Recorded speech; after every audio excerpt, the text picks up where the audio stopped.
Hello बच्चों, स्वागत है आपको हमारे इस यूट्यूब चैनल एनएटीएन एक्सप्लेन्स पे। और हम लोगों का अभी जो है क्लास 10th का acid base and salt chapter का लेक्चर सीरीज चल रहा है, और जिसमें मैंने आपको एसिड्स के बारे में पढ़ा दिया है, जो कि acid base and salt lecture 1 में है। और आपको बेस के बारे में मैंने सेपरेटली इससे पहले वाले वीडियो में पढ़ा दिया है, और साल्ट के बारे में आज हमको पढ़ना है।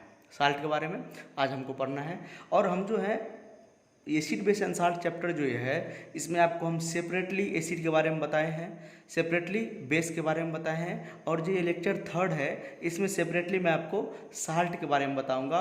और इसी वीडियो में अगर आप पीएच देखने के लिए आए हैं तो पीएच इसके लिए बताऊंगा, इंडिकेटर क्या होता है उसके बारे में भी डिटेल में हम लोग चर्चा करेंगे, ठीक है। साल्ट कितने प्रकार के होता है उसमें भी हम लोग चर्चा करेंगे, प्रॉपर्टीज ऑफ साल्ट भी हम लोग चर्चा करेंगे, ठीक है। अगर आप चैनल पर नए हैं तो सब्सक्राइब कीजिएगा चैनल को और लाइक भी कीजिएगा। तो चलिए हम लोग पढ़ते हैं एसिड बेस एंड साल्ट, जिसका लेक्चर सीरीज ये 3rd है, और हम लोग आज साल्ट के बारे में पढ़ने वाले हैं। तो चलिए समझते हैं पहले साल्ट क्या होता है। जैसे आपको पता भी होगा, मैंने केमिकल रिएक्शन चैप्टर में भी पढ़ाया था कि साल्ट जो होता है, साल्ट एसिड और बेस मिलके बनता है, जो न्यूट्रलाइजेशन रिएक्शन मैंने आपको पढ़ाया था। तो न्यूट्रलाइजेशन रिएक्शन क्या होता है? ऐसा रिएक्शन जिसमें न्यूट्रलाइजेशन रिएक्शन का दूसरा नाम क्या था? Acid base reaction. तो एसिड बेस रिएक्शन का मतलब क्या होता है? ऐसा रिएक्शन जिसमें एसिड और बेस मिलके साल्ट एंड वाटर का फॉर्मेशन करे, ठीक है। उसके बाद देखिए यहाँ पर साल्ट का डेफिनेशन मैंने यहाँ पर लिखा है। साल्ट क्या होता है? A chemical substance formed by the chemical reaction between acid and base. Basically ये न्यूट्रलाइजेशन रिएक्शन को बता रहा है। ये बता रहा है ये कि ऐसा केमिकल सब्सटेंस जो बनता है, जो फॉर्म मतलब क्या होता है? बनता है केमिकल रिएक्शन होने के बाद। किसके बीच में? एसिड और बेस के बीच में केमिकल रिएक्शन होने के बाद जो सब्सटेंस बनता है, एसिड और बेस के केमिकल रिएक्शन होने के बाद जो सब्सटेंस बनता है उसको हम क्या बोलते हैं? साल्ट बोलते हैं। जैसे NaCl, जो आपको पता भी है, टेबल साल्ट बोलते हैं इसको, जो नमक हम लोग खाते हैं, KCl, CuSO4, NH4Cl, ठीक है। ये सब क्या है? साल्ट है। तो साल्ट का सिंपल मतलब आपको समझ में आया? साल्ट का मतलब सिंपल होता है एसिड और बेस मिलके जो सब्सटेंस बनता है, एसिड और बेस के केमिकल रिएक्शन से जो सब्सटेंस फॉर्म होता है उसको हम क्या बोलते हैं? साल्ट बोलते हैं। वैसे तो वाटर भी बनता है, लेकिन जो मेन जो चीज़ बनता है वो क्या होता है? साल्ट होता है। तो साल्ट का सिंपली मतलब होता है the chemical substance form by the chemical reaction between acid and base. Acid और बेस के रिएक्शन से जो केमिकल सब्सटेंस बनता है उसको हम क्या बोलते हैं? साल्ट बोलते हैं, ठीक है।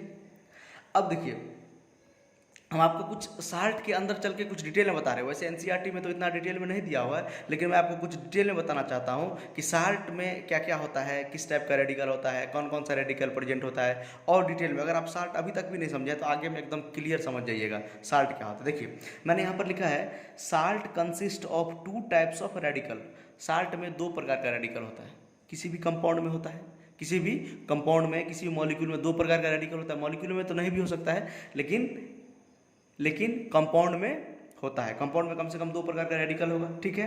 तो यहाँ पर देखिए मैंने यहाँ पर लिखा है, जो साल्ट होता है हमारा, उसमें 2 टाइप का रेडिकल होता है। एक होता है एसिडिक रेडिकल, जिसको हम बोलते हैं नॉन मेटालिक रेडिकल, और एक होता है बेसिक रेडिकल, जो होता है मेटालिक रेडिकल। मैं आपको ऊपर से कुछ आइडिया दे रहा हूँ साल्ट के बारे में, कुछ आपको मतलब समझाने का मैं प्रयास कर रहा हूँ साल्ट के बारे में। ये सब समझने के बाद आपको एकदम डिटेल नॉलेज हो जाएगा साल्ट के बारे में, ठीक है। तो मैंने अभी तक आपको बताया है साल्ट जो होता है एसिड और बेस के रिएक्शन से बनता है। दूसरा चीज़ मैंने आपको बताया अभी कि साल्ट में 2 टाइप का रेडिकल प्रेजेंट होता है। एक रेडिकल होता है एसिडिक रेडिकल, जिसको हम बोलते हैं नॉन मेटालिक रेडिकल।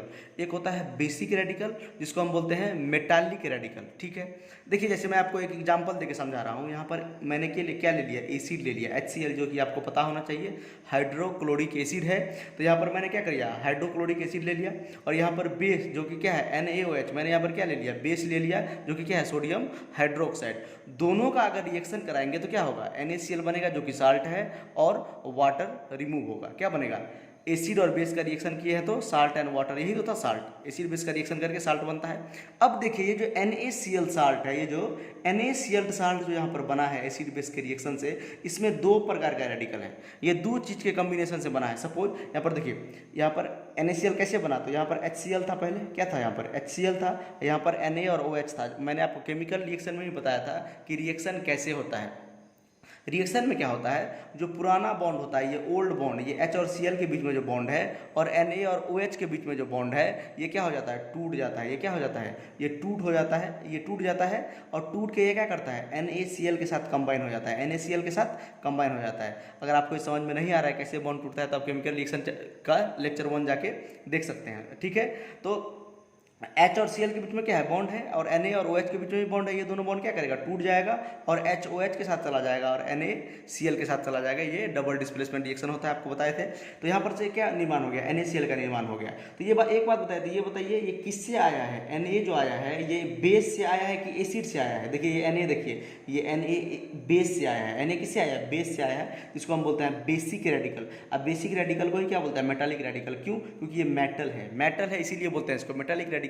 कोई और लॉजिक, कोई और इसमें कंफ्यूजन होना ही नहीं चाहिए। देखिए यहाँ पर Na है तो क्या बोलते हैं इसको, मेटालिक रेडिकल। और ये किससे आया है, बेस से आया है। किससे आया है, Na किससे आया है, साल्ट में जो ये Na है, ये साल्ट में Na है, ये साल्ट में Na किससे आया है, बेस से आया, तो इसको बोलेंगे बेसिक रेडिकल, ठीक है। ये देखिए Cl ये नॉन मेटल है, आपको मैंने बताया था नॉन मेटल का क्या होता है, नॉन मेटल इलेक्ट्रॉन गेन करता है, उस पर माइनस चार्ज आता है। तो जिस पे माइनस चार्ज आता है वो नॉन मेटल हुआ। नॉन मेटल, ये इसको हम क्या बोलते हैं, non metallic radical. Non metallic radical बोल सकते हैं कि नहीं, non metallic radical, acidic radical.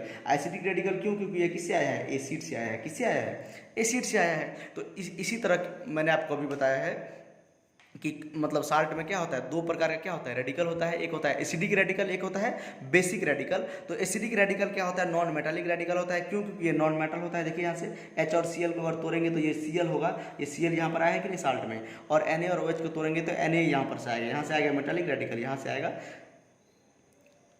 यहाँ से आएगा मेटालिक रेडिकल, यहाँ से आएगा non metallic radical.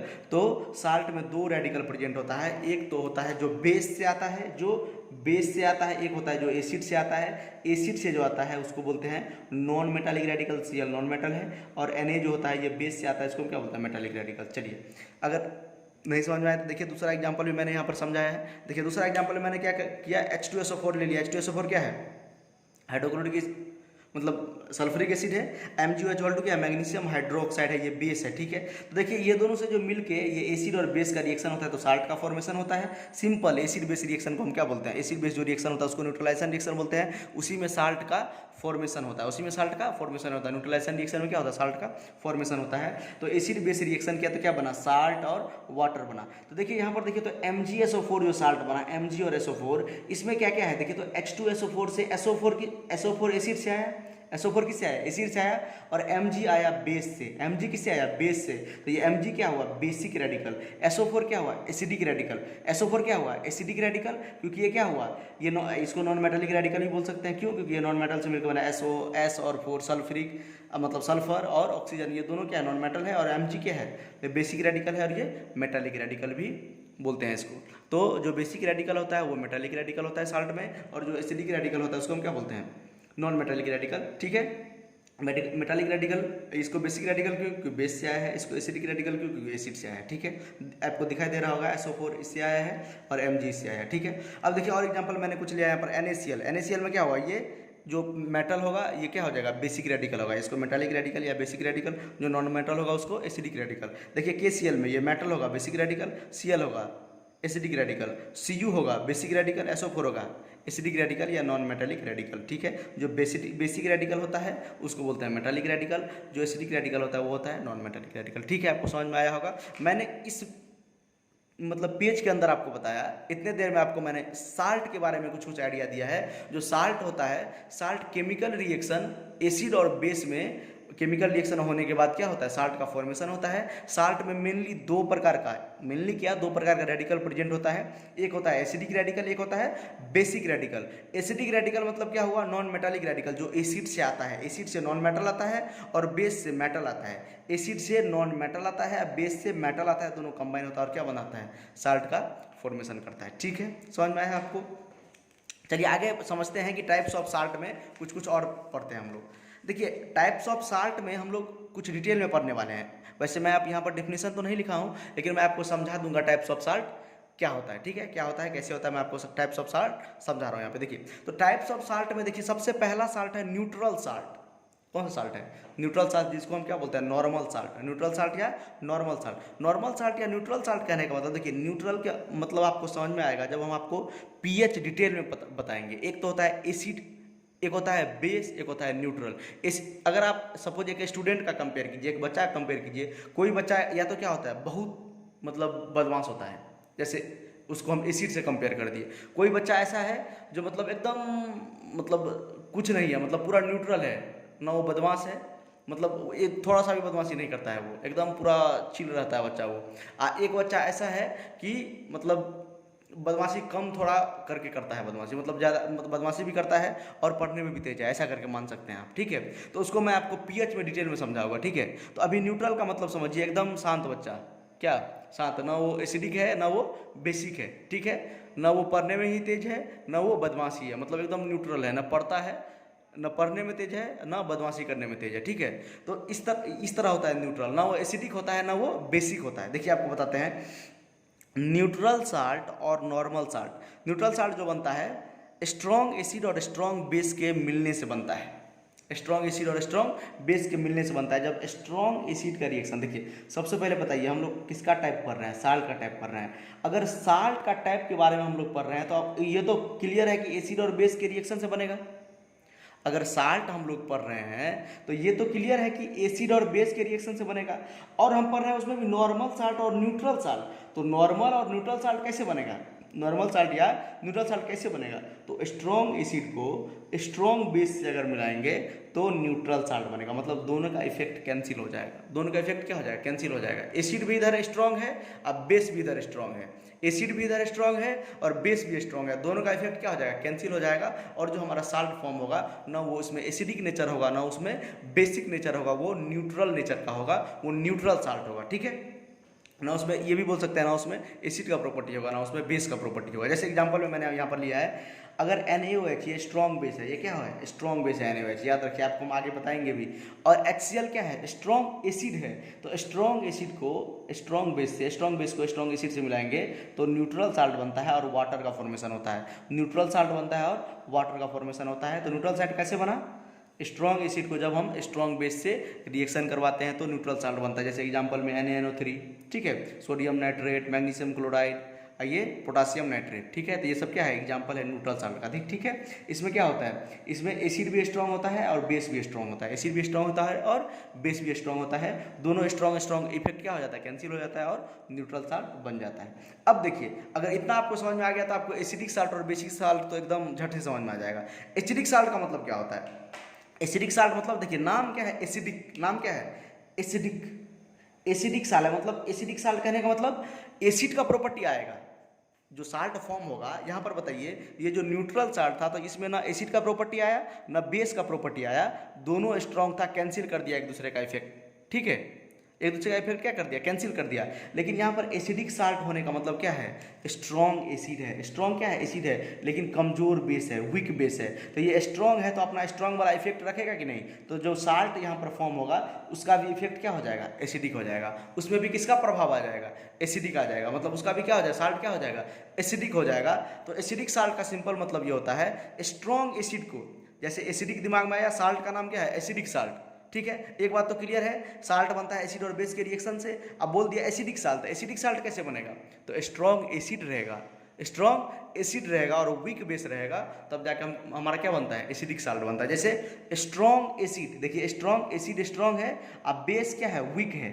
Acid strong है तो स्ट्रॉन्ग अपना इफेक्ट यहाँ पर डाल देगा साल्ट में, मतलब जो साल्ट बनेगा वो एसिडिक नेचर का होगा, इसी को हम क्या बोलते हैं? Acidic salt. एग्जाम्पल देखिए, PbOH2, ठीक है, ये लीड हाइड्रोक्साइड है। तो यहाँ पर देखिए वीक बेस है ये, और ये स्ट्रॉन्ग एसिड है HCl, जो कि आपको पता है। देखिए स्ट्रॉन्ग एसिड और वीक बेस का जब हम रिएक्शन किए तब जो साल्ट बना, इस साल्ट का PbCl2 जो है, ये लीड क्लोराइड जो है, ये जो साल्ट बनेगा, ये साल्ट एसिडिक नेचर का होगा। इसका नेचर क्या होगा? इसमें एसिड अपना प्रॉपर्टी छोड़ देगा, क्योंकि ये देखिए एसिड स्ट्रॉन्ग था, ठीक है, तो अपना प्रॉपर्टी इसमें क्या करेगा? छोड़ देगा, ठीक है। यहाँ पर दोनों स्ट्रॉन्ग था तो दोनों का प्रॉपर्टी क्या हो गया? कैंसिल हो गया, न्यूट्रल साल्ट बन गया। ईजी है समझने में, ठीक है। अगर आप ध्यान देके वीडियो देख रहे हैं तो आपको आसान लगेगा, ठीक है। वैसे मैं बार बार बताता रहता हूँ कि हमको ये फील होता रहता है कि आपको समझ में नहीं आया है, इसीलिए मैं 2 बार 3 बार बताता रहता हूँ, ठीक है। ये मतलब जो बच्चा को पूरा समझ में नहीं आता है एकदम, कमज़ोर स्टूडेंट के लिए ये है, ठीक है, बार बार बताता हूँ। तो अगर आपको लग रहा है कि मैं बार बार एक ही चीज़ को बता रहा हूँ तो आप उसको फॉरवर्ड करके देख सकते हैं, आप इंटू 2 स्पीड पे देख सकते हैं। चलिए पढ़ते हैं बेसिक साल्ट। तो एसिडिक साल्ट था ये। देखिए एसिडिक साल्ट में क्या था, स्ट्रॉन्ग एसिड, मतलब एसिड अपना इफेक्ट छोड़ दिया था। और बेसिक साल्ट में स्ट्रॉन्ग बेस होगा, बेसिक साल्ट में स्ट्रॉन्ग बेस होगा। एसिडिक साल्ट समझ गया तो बेसिक साल्ट समझना आसान है। बेसिक साल्ट में क्या होगा, स्ट्रॉन्ग बेस होगा। स्ट्रॉन्ग क्या होगा, बेस होगा, वीक एसिड होगा। स्ट्रॉन्ग बेस होगा तो साल्ट जो बनेगा उसमें अपना नेचर क्या करेगा, ये छोड़ देगा, अपना बेसिक जो स्ट्रॉन्ग नेचर था वो छोड़ देगा। एग्जाम्पल में NaOH स्ट्रॉन्ग बेस है और H2CO3 ये कार्बोनिक एसिड है, और ये वीक बेस होता है, वीक एसिड होता है। ये वीक एसिड है, गलती से लिखा गया है बेस, ठीक है। ये वीक एसिड है और ये स्ट्रॉन्ग बेस है। स्ट्रॉन्ग बेस वीक एसिड से जब रिएक्शन करता है तो कौन सा स्ट्रॉन्ग है, स्ट्रॉन्ग इस बार बेस है तो बेसिक साल्ट होगा। कौन सा स्ट्रॉन्ग है, स्ट्रॉन्ग इस बार एसिड है तो एसिडिक साल्ट होगा। कौन स्ट्रॉन्ग है, दोनों स्ट्रॉन्ग है तो वीक, मतलब क्या हो जाएगा, नॉर्मल साल्ट होगा। समझ में आया। फिर से एक बार, हम लोग 3 प्रकार का साल्ट अभी तक पढ़ चुके हैं, जो होता है एक होता है नॉर्मल साल्ट या न्यूट्रल साल्ट, जो कि बनता है स्ट्रॉन्ग एसिड और स्ट्रॉन्ग बेस के कॉम्बिनेशन से। एसिडिक साल्ट जो कि बनता है, एसिडिक जब आ गया तो स्ट्रॉन्ग एसिड होना चाहिए, वीक बेस होना चाहिए। और बेसिक साल्ट मतलब स्ट्रॉन्ग बेस वीक एसिड, जो साल्ट वो स्ट्रॉन्ग, ठीक है। अगर लेकिन न्यूट्रल का बात आए तो दोनों स्ट्रॉन्ग तो न्यूट्रल बन जाएगा, ठीक है। बेसिक साल्ट स्ट्रॉन्ग कौन होना चाहिए, बेस, तो बेसिक नेचर छोड़ देगा। एसिडिक साल्ट तो स्ट्रॉन्ग एसिड होना चाहिए, स्ट्रॉन्ग एसिड अपना एसिडिक छाप छोड़ देगा। और ये दोनों स्ट्रॉन्ग तो न्यूट्रल साल्ट। आई होप समझ में आया है आपको, ठीक है। चलिए आगे चलते हैं। आगे हम लोग पढ़ेंगे कुछ प्रॉपर्टी ऑफ साल्ट। क्या पढ़ेंगे, साल्ट का कुछ प्रॉपर्टीज पढ़ेंगे। उसके बाद हम लोग इंडिकेटर पढ़ेंगे, पीएच पढ़ेंगे, जो कि हमारा आज का मेन टॉपिक है। वैसे साल्ट भी मेन टॉपिक है, लेकिन पहले हम साल्ट समझते हैं, ठीक है। तो आपको मैंने एसिड के बारे में डिटेल में समझा दिया है, बेस के बारे में डिटेल में समझा दिया है, और आज मैंने साल्ट के बारे में भी आपको लगभग डिटेल में समझा दिया। इस प्रॉपर्टी के बाद आपको साल्ट के बारे में भी डिटेल नॉलेज हो जाएगा, ठीक है। तो आपको अगर कोई पूछेगा एसिड और बेस के बारे में, मतलब के बीच में डिफरेंस बताइए, एसिड और साल्ट के बीच में डिफरेंस बताइए, तो आप डिफरेंस भी आप बता सकते हैं, ठीक है। देखिए प्रॉपर्टीज ऑफ साल्ट में सबसे पहला प्रॉपर्टी जो कि हम सब में लिखते हैं, जो जैसा मतलब मोस्ट एसिड क्या होता है, मोस्ट बेस क्या होता है, कैसा टेस्ट का होता है, वगैरह वगैरह, इसमें भी मैंने लिखा है। जो मोस्ट साल्ट होता है वो न्यूट्रल होता है। क्या होता है, ज़्यादातर साल्ट क्या होता है, न्यूट्रल होता है। मतलब जो हम लोग अभी न्यूट्रल साल्ट जो पढ़ा है, मतलब ज़्यादातर जो साल्ट होता है वो हमारा न्यूट्रल नेचर का होता है। कहने का मतलब ना उसमें एसिडिक प्रॉपर्टी होता है, ना उसमें बेसिक प्रॉपर्टी होता है। जैसे हम लोग जो नमक खाते हैं, जो हम लोग का जो टेबल साल्ट है, रॉक साल्ट है हमारा NaCl, वो साल्ट जो है वो न्यूट्रल साल्ट है। आप अगर नमक सबने नमक खाया है तो उसमें अगर आप नमक टेस्ट करते हैं तो उसमें थोड़ी एसिड का टेस्ट आता है, खट्टा थोड़ी लगता है। या एसिड का टेस्ट क्या है, खट्टा है। या आपको ऐसा थोड़ी है कि आपको मतलब एकदम कड़वा लगता है, नहीं लगता है। ना वो एसिडिक है ना बेसिक है, वो न्यूट्रल साल्ट है, एकदम न्यूट्रल फीलिंग आता है उसमें एकदम, ठीक है। तो ज़्यादातर साल्ट जो होता है वो न्यूट्रल होता है। क्या होता है, ज़्यादातर साल्ट क्या होता है, न्यूट्रल होता है। क्या होता है, ज़्यादातर साल्ट न्यूट्रल होता है। बट ज़्यादातर न्यूट्रल होता है, लेकिन कुछ कुछ क्या होता है, एसिडिक भी होता है और बेसिक भी होता है। एसिडिक बेसिक तो आपको अभी हम पढ़ाए हैं टाइप्स ऑफ साल्ट में, ठीक है। दे मे बी वाइट, साल्ट में भी वाइट कलर का होता है, कलरलेस भी हो सकता है और कलरफुल भी हो सकता है। मतलब ये ऐसा जरूरी नहीं है कि साल्ट हमेशा क्या होगा, वाइट ही कलर का होगा। दे मे बी वाइट, कलरलेस और कलरफुल। या तो कलरलेस हो सकता है, रंगहीन हो सकता है, या तो कलरफुल हो सकता है। मतलब डिफरेंट डिफरेंट कलर में भी साल्ट आपको मिल सकता है, डिफरेंट डिफरेंट कलर में भी साल्ट आपको मिल सकता है। जैसे ब्लैक नमक, काला नमक जो होता है हम लोग का, वो ब्लैक कलर का भी होता है, वो एक मतलब अजीब अजीब कलर में भी आता है वो। तो कलरलेस भी हो सकता है। तो साल्ट का कलर जो है कलरलेस भी हो सकता है, व्हाइट भी हो सकता है, मतलब कुछ भी हो सकता है कलर उसका, ठीक है।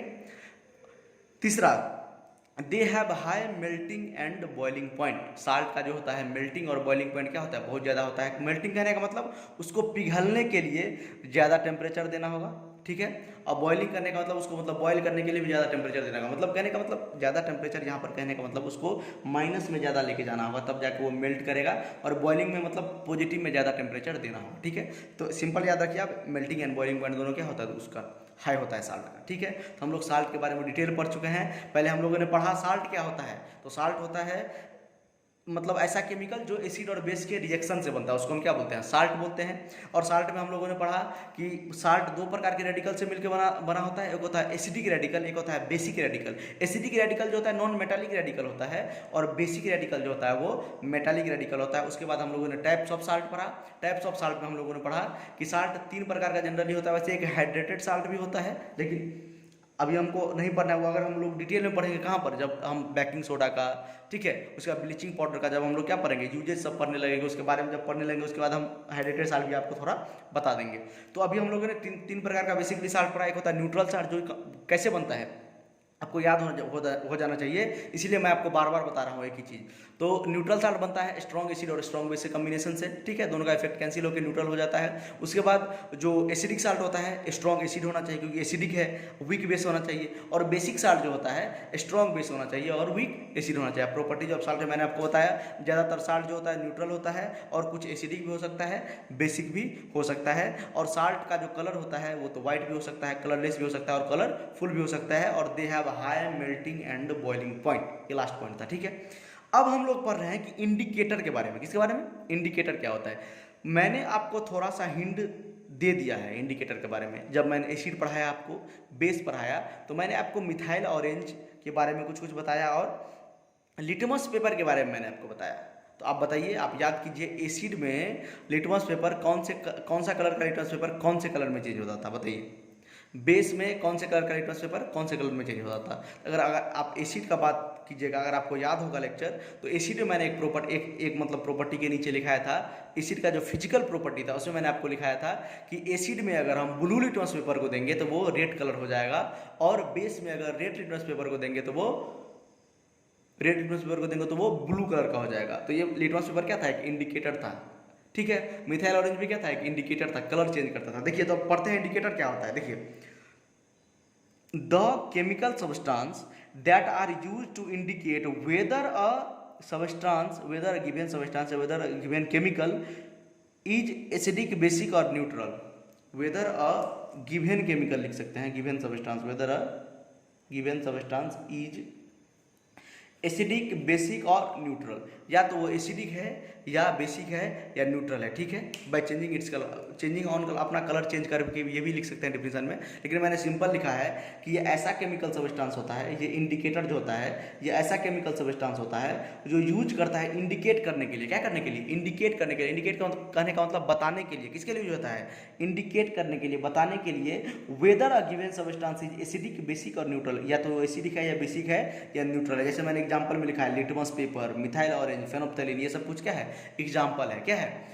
इंडिकेटर का। तो इंडिकेटर का सिंपल मतलब ये हुआ कि इंडिकेटर क्या बताता है? इंडिकेट करता है, ये जानकारी देता है कि जो हमारे पास गिवन केमिकल है, जो हमारे पास जो हमने केमिकल लिया है, मतलब रिसर्च के तौर पे उस केमिकल को मतलब रिसर्च कर रहे हैं कि वो एसिडिक है कि बेसिक है कि न्यूट्रल है, तो वो आपको क्या करेगा? वो आप एक इंडिकेटर लीजिए और उसमें क्या कीजिए, उसमें डालिए, या मतलब अगर वो लिटमस पेपर है तो अगर ब्लू कलर का लिटमस पेपर लीजिए, एसिड में दीजिएगा तो रेड हो जाएगा।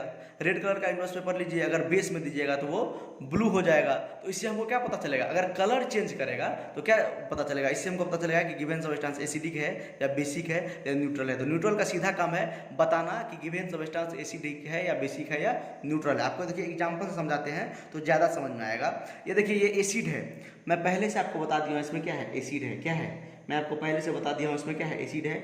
अगर आप ये ब्लू लिटमस को इसमें अगर डालेंगे, किसमें डालेंगे? इसमें अगर ब्लू लिटमस को डालेंगे, सेम साइज का तो नहीं बना लीजिए सेम साइज का, तो ये रेड कलर का हो जाएगा। किस कलर का हो जाएगा? ब्लू लिटमस किस में हो जाता है कलर चेंज? रेड कलर में चेंज हो जाता है। किस में चेंज हो जाता है? रेड कलर में। तो मान लेंगे इसमें क्या है? एसिड है। इसमें क्या है? एसिड है। मतलब एसिड क्या होता है? एसिड में ब्लू लिटमस पेपर को, ये कौन सा कलर था? ब्लू लिटमस पेपर को रेड में कन्वर्ट कर देता है। ब्लू लिटमस पेपर, ये लिटमस पेपर है, लिटमस पेपर। तो ये ब्लू लिटमस पेपर अगर एसिड में डालने पर रेड कलर का हो जाता है। अगर आपको नहीं भी पता है, अगर सपोज आपको केमिकल का नाम नहीं पता था, इसमें एसिड है कि बेस है, तो आप अगर ब्लू लिटमस इसमें डालिए, क्या डालिए? ब्लू लिटमस पेपर इसमें डालिए। अगर रेड कलर बन जाएगा तो बोलेंगे एसिड है। अगर ब्लू कलर, अगर यही ब्लू कलर को हम अगर इसमें डालेंगे, अगर ब्लू कलर को हम किस में डालेंगे? इसमें डालेंगे। किस में डालेंगे? इसमें डालेंगे, और ये ब्लू कलर का ही रह जाएगा। कौन से कलर का रह जाएगा? ब्लू कलर का ही रह जाएगा। मान लेते हैं ये सिर्फ ये जो था ये ब्लू कलर का ही रह गया। ये ब्लू कलर का जो लिटमस पेपर था, अगर हम बेस में डालने पर अगर ये ब्लू कलर का ही रह गया तो बताइए तो इसमें क्या है?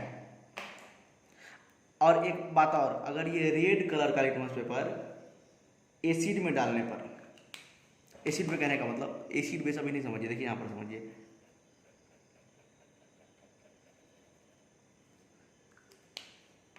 अच्छा ये रेड है ना, ये इसको रेड कर देते हैं, मान लेते ये रेड है। अब देखिए आपको मैं एक लॉजिक समझा रहा हूँ यहाँ पे, देखिए ये ब्लू लिटमस पेपर है। ब्लू लिटमस पेपर को अगर सपोज ये गिवन सब्सटेंस हमको नहीं पता है क्या है, एसिड है कि बेस है, ठीक है, हम ये ब्लू लिटमस पेपर लिए और इसमें डाले, ठीक है, इसका कलर क्या हो गया, रेड हो गया। क्या समझ जाएंगे, एसिड है इसमें, क्योंकि एसिड में क्या होता है, ब्लू लिटमस पेपर रेड में कन्वर्ट हो जाता है। अब एक बात बताइए, अगर हम रेड लिटमस पेपर को एसिड में देंगे तो एसिड का काम क्या है, कलर चेंज करना। कौन से, ब्लू लिटमस पेपर को रेड में चेंज करना। अगर रेड ब्लू को रेड में चेंज किया है, अगर हम रेड कलर ही ले लेंगे तो, अगर रेड ही कलर का लिटमस पेपर लेंगे तो नो चेंज होगा, मतलब रेड रेड ही रह जाएगा। देखिए रेड रेड ही रह गया, ठीक है। उसी तरह अगर हम ब्लू लिटमस पेपर को, अगर देखिए सपोज यहाँ पर अब हम थोड़ा चेंज करते हैं, देखिए ये रेड लिटमस पेपर है, इसको हम किस में डालें, ये रेड लिटमस पेपर को मैंने इसमें डाला और ये ब्लू कलर का हो गया। कौन से कलर का हो गया, ये दूसरा लिटमस पेपर है, ये दोनों अलग अलग है।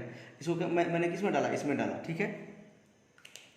देखिए यहाँ पे दो कंडीशन हुआ है, ये रेड लिटमस पेपर था पहले से, ये केमिकल का नाम हमको नहीं पता है, ठीक है। ये रेड लिटमस पेपर को मैंने किस में डाला, इस केमिकल में डाला, तो ये क्या हो गया, ये रेड कलर का जो था ये ब्लू में कन्वर्ट हो गया। किस में कन्वर्ट हो गया, ये ब्लू में कन्वर्ट हो गया। क्या समझ जाएंगे, ये इसमें क्या है, बेस है, कि रेड लिटमस पेपर किसमें कन्वर्ट हो जाता है, ब्लू में। अगर मैं ब्लू लिटमस पेपर ही इसमें डाल दूं तो, अब तो मैं कंफर्म हो गया कि इसमें बेस है। अगर मैं ब्लू लिटमस पेपर को ही इसमें डाल दूं तो इसमें क्या हो जाएगा, ये ब्लू कलर ही रहेगा, मतलब क्या हो जाएगा, चेंज नहीं होगा। तब भी समझ जाएंगे क्या है, इसमें बेस है।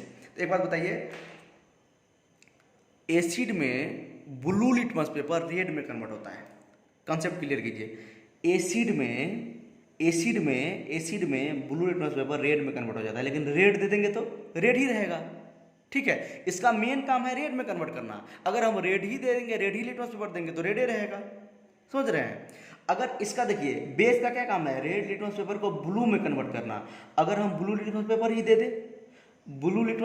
दे, ये बेस का काम क्या है, रेड लिटमस पेपर को ब्लू में कन्वर्ट करना। अगर हम ब्लू लिटमस पेपर ही दे देंगे तो ब्लू ही रहेगा, समझ रहे हैं ना, उसका कलर चेंज नहीं होगा। इसीलिए मैं आपको यहाँ पर टेबल, अब टेबल आपको क्लियर समझ में आएगा। देखिए मैं लिया हूँ यहाँ पर इंडिकेटर, क्या है, सब इंडिकेटर लिया है यहाँ पर मैंने ले लिया रेड लिटमस पेपर। क्या ले लिया यहाँ पे, red litmus paper.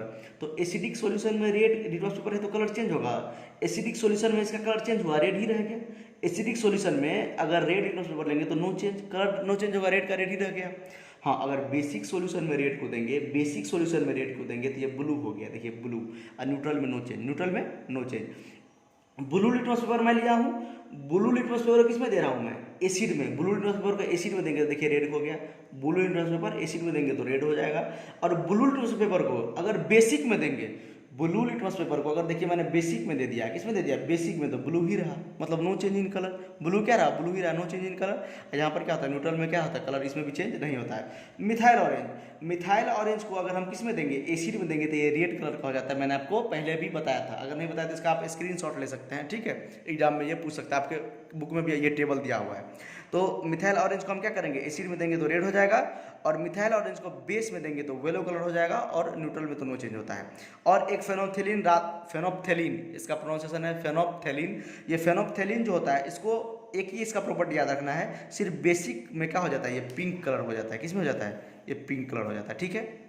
I hope आपको सब कुछ मतलब पता चला होगा मैं क्या बताना चाह रहा हूँ आपको। मैं ये बताना चाह रहा हूँ आपको कि इंडिकेटर जो होता है वो बताता है कि either the given substance is acidic, basic और न्यूट्रल। एंड लिटमस पेपर जो होता है दो प्रकार का होता है, एक होता है रेड लिटमस पेपर, एक होता है ब्लू लिटमस पेपर। और रेड लिटमस पेपर को एसिड में डालने पर कलर चेंज नहीं करेगा।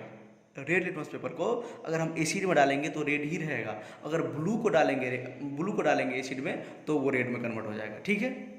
अगर ये बेसिक सॉल्यूशन ऐसा काम क्या करना है, ब्लू कलर में चेंज करना। अगर ब्लू कलर का ही लिटमस पेपर डाल देंगे तो नो चेंज इन कलर, समझ रहे हैं ना, ठीक है। ये हमारा क्या था, इंडिकेटर था। अगर आपको स्क्रीनशॉट लेना है तो आप ले सकते हैं। चलिए आगे चलते हैं। अब हम समझते हैं कुछ पीएच के बारे में। ये पीएच क्या है, ये पीएच क्या है, ये पीएच स्केल क्या होता है, ये पीएच क्या होता है, ठीक है। इसके बारे में हम लोग कुछ समझने वाले हैं अभी, ठीक है। देखिए पीएच स्केल जो है, मतलब आप लोग भी घर में एक स्केल देखे होइएगा जिससे आप लोग क्या बनाते हैं, अगर लाइन सेगमेंट बनाते होंगे बचपन में, या अभी मतलब कोई मतलब लाइन वाइन फाड़ने के लिए, ठीक है, लाइन बनाने के लिए आपके घर में भी स्केल होगा जिसमें सेंटीमीटर मार्क होता है। उसी तरह ये एक स्केल है। पीएच क्या है, देखिए नाम में है इसका स्केल है, ठीक है। पीएच क्या है, एक स्केल होता है। स्क्रीनशॉट आप ले सकते हैं, ठीक है। मैं पढ़ाता रहा तो यहाँ पर तब भी आप शुरू में भी स्क्रीनशॉट ले सकते हैं, ठीक है। अगर आपको नोट्स बनाना है तो एकदम एकदम ये शॉर्ट नोट्स है, एकदम पूरा एकदम आप स्क्रीनशॉट लेके अपने कॉपी में क्या कर सकते हैं, शॉर्ट रिवीजन भी कर सकते हैं इससे। ये फुल नोट भी कर सकते हैं इसको, शॉर्ट नोट तो वैसे नहीं है ये, ठीक है। देखिए तो पीएच स्केल क्या होता है। पीएच स्केल ये एक स्टैंडर्ड स्केल है। ये क्या है, एक स्टैंडर्ड स्केल है which is use to measure the strength of acidic और alkaline solution is called pH value, ठीक है। देखिए पीएच स्केल एक स्टैंडर्ड स्केल होता है। क्या होता है, क्या होता है स्टैंडर्ड स्केल, जो बताता है कि कोई एसिड कितना ताकतवर है। क्या बताता है, उसका स्ट्रेंथ बताता है। पीएच स्केल बताता है कि कोई एसिड कितना ताकतवर है या कोई बेस कितना ताकतवर है। कोई एसिड मतलब कितना कमजोर है या कोई बेस कितना कमजोर है। ये स्ट्रेंथ को बताता है, पावर को बताता है, ताकत को बताता है। कौन बताता है पावर को, पीएच स्केल बताता है। क्या बताता है, स्ट्रेंथ बताता है। एक बात बताइए, इंडिकेटर और पीएच स्केल दोनों डिफरेंट है कि सेम है, दोनों डिफरेंट है, कंफ्यूज नहीं होना है इसमें। इंडिकेटर का मतलब होता है सिर्फ इंडिकेट करना। इंडिकेटर क्या करता है, सिर्फ इंडिकेट करता है कि जो सबस्टांस है वो एसिड है, जो केमिकल हमको मिला है वो एसिड है कि बेस है, वो अपना कलर चेंज कर लेता है। उससे हमको क्या पता चल जाता है कि मतलब गिवन सबस्टांस है, एसिड है या बेस है या न्यूट्रल है। लेकिन ये जो पीएच है, ये पीएच का काम है कि आपको बताएगा कि जो आप सपोज एसिड जो है वो कितना ताकतवर है। ये इसका काम है स्ट्रेंथ बताना। इसका काम क्या है, स्ट्रेंथ बताना है। इंडिकेटर का काम है आइडेंटिफाई करना। इंडिकेटर का काम क्या है, आइडेंटिफाई करना। और पीएच स्केल आइडेंटिफाई करने के बाद आप पीएच स्केल पे लाइए। पहले तो आइडेंटिफाई आप कर लीजिए, इंडिकेटर का काम क्या है, आइडेंटिफाई करना। तो इंडिकेटर क्या करेगा, पहले आइडेंटिफाई कर लेगा कि एसिड है कि बेस है। उसके बाद पीएच स्केल पे उसको लाइए, ठीक है। और पीएच स्केल से उसको कंपेयर कीजिए और पता कीजिए कि वो ज़्यादा एसिडिक है कि कम एसिडिक है, ज़्यादा बेसिक है कि कम बेसिक है, ठीक है। ये ओवरऑल आइडिया था पीएच स्केल का। अब देखिए पीएच स्केल लिखा है यहाँ पर, स्टैंडर्ड स्केल होता है जो यूज होता है मेजर करने के लिए स्ट्रेंथ। यही तो मेन है, यही तो हम बता रहे हैं आपको। ये स्ट्रेंथ मदद करता है, मेजर करता है, ताकत मेजर करता है किसका, एसिड या अल्कलाइन सॉल्यूशन। कहने का मतलब अल्काली या बेस, ठीक है ना। अल्काली बेस में भी आपको डिफरेंस पता होगा, ठीक है। नहीं पता है तो सेकंड लेक्चर देखिए बेस वाला, इससे पहले वाला video, acid base and salt 0 to। देखिए ये ऐसा स्केल होता है जिसमें 1 से लेके 14 तक मार्क किया होता है। 14 नंबर तक क्या होता है, मार्क क्या होता है। ये स्केल में क्या होता है, 1 से लेके 14 नंबर तक, 1 2 3 4 5 6 7 8 से लेके 14 तक इसमें मार्क किया हुआ था, ठीक है। डिफरेंट डिफरेंट कलर से, आप अगर बुक में देखे होइएगा तो बुक में डिफरेंट डिफरेंट कलर से इसको सजा दिया जाता है, ठीक है। मैं आपको यहाँ पर शॉर्टकट बता रहा हूँ। देखिए अगर कोई सबस्टांस 7, ये दोनों के बीच में लाइक किया, 7 के नज़दीक लाइक किया, मतलब 6 से आगे, 8 के आगे, मतलब ठीक है, लगभग ये 7 के करीब यहाँ पर क्या करीब लाइक किया, तो इसको हम बोलेंगे न्यूट्रल सबस्टांस। वो क्या होगा, न्यूट्रल सबस्टांस होगा। क्या होगा वो, न्यूट्रल सबस्टांस होगा। जैसे साल्ट न्यूट्रल होता है, न्यूट्रल साल्ट के बारे में बात कर रहे हैं, एसिडिक के नहीं, न्यूट्रल साल्ट के बारे में बात कर रहे हैं। और वाटर भी क्या होता है, हमारा न्यूट्रल होता है। अगर पानी पीते हैं हम लोग तो क्या होता है, एसिडिक लगता है क्या, बेसिक लगता है क्या, नहीं, न्यूट्रल होता है वो, ठीक है। तो अगर इसके इर्द गिर्द रहा, देखिए यहाँ पर 8 के आगे और 6 के आगे, यहाँ पर या मतलब इसके बीच में लगभग 7 के मतलब ये करीब रहा, तो यहाँ क्या होगा, यहाँ पर इसका नेचर क्या होगा, ये न्यूट्रल होगा। ना एसिडिक होगा ना बेसिक होगा, ना एसिडिक होगा ना बेसिक होगा। इसके कैटेगरी में लाइक करता है साल्ट, लाइक करता है वाटर, लाइक करता है, जो भी न्यूट्रल सबस्टांस है इसे कैटेगरी में लाइक करता है। अब देखिए अगर हम लोग 7 के इधर जाएंगे, 7 के इधर जाएंगे 1 की तरफ, 7 से लेके 1 की तरफ अगर हम जाएंगे तो एसिडिक स्ट्रेंथ इंक्रीज करेगा, एसिडिक स्ट्रेंथ इंक्रीज करेगा। मतलब अगर 7 से इधर जाएंगे, देखिए एरो किधर है, इधर है एरो, मतलब इधर जितना जाते जाएंगे उतना ही एसिडिक नेचर क्या हो जाएगा, इंक्रीज करता जाएगा। तो किसी गिवन सबस्टेंस का अगर पीएच वैल्यू 3 है और किसी का पीएच वैल्यू 1 है, तो कौन ज़्यादा एसिडिक होगा, जिसका पीएच वैल्यू 1 है। क्योंकि 7 से अगर इधर जा रहे हैं तो पीएच वैल्यू क्या हो रहा है, इंक्रीज कर रहा है। तो ये क्या होगा, जो 1 होगा, जिसका पीएच वैल्यू 1 होगा, वो ज़्यादा एसिडिक होगा। क्या होगा, ज़्यादा एसिडिक होगा, ठीक है। अब देखिए अगर हम 7 से, ये पहले न्यूट्रल चीज़ मार्क कर लीजिए, 6 से इधर, मतलब ये 7 के करीब, ये 7 के अप्रोक्स अगर रहेगा तो न्यूट्रल सब्सटेंस होगा। और 7 से इधर अगर हम जाएंगे 14 की तरफ, 7 से 14 की तरफ जितना हम जाते जाएंगे उतना क्या होगा, ये बेसिक नेचर इंक्रीज करेगा। क्या इंक्रीज करेगा? बेसिक नेचर इंक्रीज करेगा। क्या इंक्रीज करेगा? Basic nature. कहने का मतलब कोई गिवन सब्सटेंस का पीएच वैल्यू 14 है, कितना है 14, और किसी का 11 है, कौन ज़्यादा बेसिक होगा? ये ज़्यादा बेसिक होगा। देखिए तीर का निशान, ये है तीर का निशान, मतलब 7 के इधर 1 की तरफ जितना जाते जाएंगे उतना एसिडिक नेचर बढ़ेगा, और यहाँ पर 7 के इधर 14 की तरफ जितना जाते जाएंगे उतना बेसिक नेचर इंक्रीज करेगा। मैंने एग्जांपल से आपको समझाने का कोशिश किया। देखिए यहाँ पे एग्जांपल से मैं आपको समझा रहा हूँ। यहाँ पर मैंने HCl ले लिया है। क्या ले लिया है? HCl। HCl का पीएच वैल्यू लगभग 1 होता है, 1 के करीब, ठीक है। ये बहुत स्ट्रॉन्ग एसिड होता है, ठीक है। और एक एसिड है यहाँ पर, देखिए जैसे ये फॉर्मिक एसिड है। कौन एसिड है ये? Formic acid. फॉर्मिक एसिड, ये फॉर्मिक एसिड है, ये हाइड्रोक्लोरिक एसिड है। ये दोनों एसिड में देखिए मैं मान लेता हूँ इसका पीएच वैल्यू 1 है और इसका पीएच वैल्यू 3 से 5 है। 3 से मतलब 3 के अभी अप्रोक्स तो नहीं पता, लेकिन 3 से 5 के रेंज में मानते हैं इसका पीएच वैल्यू होगा, ठीक है, होना चाहिए 3 से 5 के रेंज में। तो एक बात बताइए, यहाँ से यहाँ गए तो पहले कौन सा है? पहले 3 आ गया, मतलब 5 इधर 3 आ गया। देखिए 3 से 5 के बीच मतलब इस बीच का, और 1 यहाँ है, तो मतलब किसका एसिडिक नेचर ज़्यादा होगा? जो यहाँ पर होगा, जो लास्ट में होगा उसका एसिडिक, मोर एसिडिक। क्या होगा? More acidic. यहाँ पर जो लास्ट में होगा वो मोर बेसिक, मोर बेसिक। क्योंकि 7 से अगर इधर जाएंगे तो ज़्यादा बेसिक, 7 से इधर जाएंगे तो ज़्यादा एसिडिक, 7 से 1 की तरफ ज़्यादा एसिडिक, 7 से 14 की तरफ ज़्यादा बेसिक। तो यहाँ पर मैंने जो एग्जांपल लिया है, यहाँ पर HCl है, HCl का पीएच वैल्यू 1, ये मोर पावरफुल है। ये HCOH इसका जो है, मतलब फॉर्मिक एसिड का जो पीएच वैल्यू है 3 से 5 के रेंज में लाई करता है, मतलब इसका पीएच वैल्यू ज़्यादा है, मतलब लेस पावरफुल है। आप याद कीजिए जब मैंने आपको बताया था स्ट्रॉन्ग एसिड और वीक एसिड के बारे में, तभी मैंने आपको बताया था स्ट्रॉन्ग एसिड का पीएच वैल्यू कम होता है। स्ट्रॉन्ग एसिड का पीएच वैल्यू कम होता है, जो जितना इधर रहेगा उतना पीएच वैल्यू उसका कम होगा। मतलब जो इस साइड रहेगा 7 के इधर रहेगा जितना 1, 2 के करीब रहेगा उसका क्या होगा? पीएच वैल्यू उतना कम होगा, वो उतना ज़्यादा एसिडिक होगा।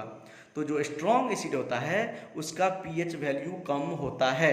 जो स्ट्रॉन्ग एसिड होता है उसका पीएच वैल्यू कम होता है, वो ज़्यादा पावरफुल एसिड होता है। जैसे देखिए इसका पीएच वैल्यू 1 है, ये ज़्यादा पावरफुल एसिड है। इसका पीएच वैल्यू 3 और 5 के रेंज में, अगर 5 के रेंज में 6 के रेंज में आ गया तो ये क्या हो जाएगा? न्यूट्रल की तरफ जाने लगेगा, और ये लेस पावरफुल होगा। इसका स्ट्रेंथ क्या होगा? कम स्ट्रेंथ होगा, ये कम पावरफुल होगा, ठीक है। अब चलिए बेस के बारे में बात करते हैं। बेस क्या है? देखिए NaOH बेस ले लिए हम, NH4OH ले लिए, ठीक है। यहाँ पर एमोनियम हाइड्रोक्साइड और यहाँ पर सोडियम हाइड्रोक्साइड। ये जो है स्ट्रॉन्ग बेस है। कई बार मैंने आपको स्ट्रॉन्ग एसिड, जब स्ट्रॉन्ग बेस का रिएक्शन करवा रहे थे, न्यूट्रल साल्ट बनाया, तभी मैंने यहाँ पर NaOH लिखा था। एग्जाम्पल में आप देख लीजिएगा, ठीक है, वीडियो पीछे करके।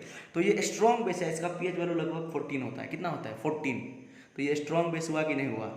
ये स्ट्रॉन्ग बेस हुआ कि नहीं हुआ? देखिए इधर से इधर जाएंगे तो ये जो 14 के करीब होगा, 13 के करीब होगा, वो क्या होगा? स्ट्रॉन्ग बेस के कैटेगरी में आएगा, मोर पावरफुल होगा, मोर बेसिक होगा।